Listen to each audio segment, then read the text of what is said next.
ये निश्चित रूप से, क्योंकि तीनों नेता ही मौजूद हैं, तो स्वाभाविक है कि भारतीय जनता पार्टी के राष्ट्रीय अध्यक्ष जेपी नड्डा पूर्व मुख्यमंत्री वसुंधरा राजे और सांसद दुष्यंत सिंह से ही मुलाकात कर रहे हैं और भविष्य की आगामी रणनीतियों और रूपरेखाओं पर चर्चा संभव है। क्योंकि अब ज्यादा समय बचा नहीं है रविंद्र। कल 2 पर्यवेक्षकों को नियुक्त किया जाएगा जो कि राजस्थान जाएंगे, विधायक दल की बैठक को संचालित करेंगे और उसी विधायक दल की बैठक में पार्लियामेंट्री बोर्ड का जो प्रस्ताव है वो पारित करवाया जाएगा, जिसमें यह तय हो जाएगा कि आखिरकार राजस्थान की कमान किसे सौंपी जानी है और कौन राजस्थान का अगला मुख्यमंत्री होने जा रहा है। तो ऐसे में अगर वसुंधरा राजे को ही मुख्यमंत्री बनाया जाता है तो उस बारे में भी चर्चा होगी कि आप पार्टी की एकजुटता दर्शाए, पार्टी की एकजुटता नजर आए, उसको आप कैसे सुनिश्चित कीजिए। और अगर वसुंधरा राजे को नहीं बनाने का तय कर लिया है पार्टी आलाकमान ने, तो अगर तो उस पर सहमति ली जाएगी, उनका साथ लिया जाएगा। सहमति अगर नहीं भी कहें तो साफ तौर पर कहा जा सकता है कि उनका साथ लिया जाएगा कि बैलेंस बैठाया जाए, क्योंकि वसुंधरा राजे चाहेंगे कि उनके खुद की आगामी भूमिका सुनिश्चित हो, उनके साफ तौर पर चिंतित नजर आएंगे और उस लिए भी वो कुछ डिमांड करेंगी। और महत्वपूर्ण बात यह कि वसुंधरा राजे गुट के जो अन्य विधायक और नेता हैं उनकी भूमिका क्या होगी, इस पर भी स्वाभाविक है कि इस बैठक में चर्चा होगी और निश्चित रूप से उन 2 प्रकरणों पर भी संवाद किया जा रहा होगा इस बैठक में कि जिस प्रकार से डिनर डिप्लोमेसी की चर्चा हुई,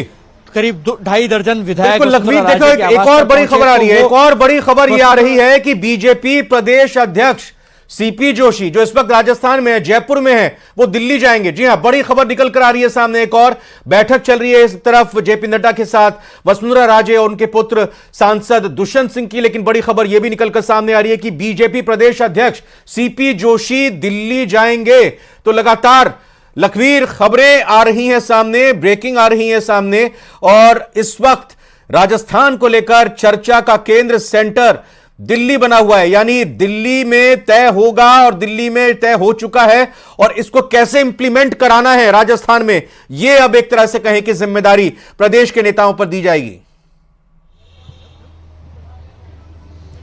बिल्कुल, हर 2 घंटे के बाद राजस्थान की सियासत में नया डेवलपमेंट देखने को मिल रहा है और बीजेपी के प्रदेश अध्यक्ष सीपी जोशी दिल्ली आ सकते हैं। इस प्रकार की खबर है कि सीपी जोशी जल्द जयपुर से दिल्ली के लिए रवाना होंगे और जब वो दिल्ली आएंगे तो उस पर भी नजरें होंगी कि क्या सीपी जोशी अकेले आ रहे हैं या प्रभारी अरुण सिंह के साथ आ रहे हैं। क्योंकि अगर दोनों नेता साथ आ रहे हैं तो स्वाभाविक है कि विधायक दल की बैठक किस प्रकार से करवाई जाए, जिस चेहरे पर को घोषित करना है, जिसको कि प्रधानमंत्री नरेंद्र मोदी के दिल और दिमाग में है, उसको लेकर भी चर्चा होगी कि किसी प्रकार से एंटी इनकम्बेंसी न हो, पार्टी के विधायक एक जासन पर बने रहें, शपथ ग्रहण भव्य तरीके से हो, ये तमाम जिम्मेदारियां भी दी जाएंगी। लेकिन अगर सीपी जोशी अकेले आते हैं तो ये कहना कहीं अतिशयोक्ति नहीं होगा कि सीपी जोशी की लॉटरी भी लग सकती है, क्योंकि सीपी जोशी का नाम भी उन आधा दर्जन नामों की फहरिस्त में है जो कि मुख्यमंत्री के लिए राजस्थान में फिलहाल चल रहे हैं। ऐसे में सीपी जोशी का जयपुर से दिल्ली आना वाकई में एक नई सियासत को खड़ा करने वाला है और जिस प्रकार से डेवलपमेंट्स राजस्थान के मुख्यमंत्री बनने से पहले दिल्ली में हो रहे हैं उस पर एक नए पुरजोर तरीके से उसको बढ़ाने वाला है। और हालांकि सीपी जोशी जब आएंगे तो उनकी किन किन नेताओं से मुलाकात होती है और क्या क्या चर्चा होगी, ये भी देखने वाली बात है। बिल्कुल, लेकिन सीपी जोशी जी की एक बात मुझे याद आ रही है, चुनाव जीतने के बाद उन्होंने कहा था कि जो भी मुख्यमंत्री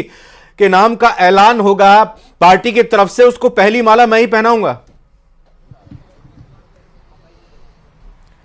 जी निश्चित रूप से, जब हेलीकॉप्टर में इंटरव्यू किया था सीपी जोशी का तो मैंने पूछा भी था कि आप अपने नाम की जय जयकार नहीं करवाते, आप साफा स्वीकार नहीं करते हो, माला नहीं पहनते हो, वजह क्या है। तो उन्होंने कहा कि मैंने जब प्रदेश अध्यक्ष बना तो निश्चय किया कि मेरे नेतृत्व में पार्टी सरकार बनाए और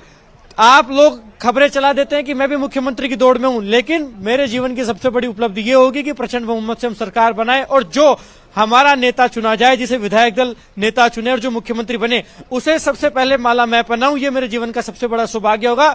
ये लगातार सीपी जोशी मीडिया इंटरव्यूज में भी कहते हैं और साफ तौर पर सार्वजनिक सभाओं में भी कहते हैं। लेकिन अगर सीपी जोशी स्वयं मुख्यमंत्री हो जाते हैं तो क्या होगा, ये देखने वाली बात है, क्योंकि सीपी जोशी काफी बिना क्रेडिट की होड़ में प्रदेश अध्यक्ष बनने के बाद से काम कर रहे हैं। काफी साइलेंट उनका नेचर है, काफी सहज सरल स्वभाव के वो धनी हैं और उसी दिशा में वो आगे बढ़ रहे हैं। और उनकी एक मजबूती और भी है कि प्रधानमंत्री नरेंद्र मोदी और बीजेपी अध्यक्ष जेपी नड्डा का जो विश्वास है काफी अल्प समय में उन्होंने जीता है। ऐसे में ये कहीं गलत नहीं होगा कहना कि उनके नाम पर लॉटरी तो खुल सकती है। लेकिन सीपी जोशी चूंकि राजस्थान में पार्टी की कमान संभाल रहे हैं, प्रदेश के अध्यक्ष हैं, ऐसे में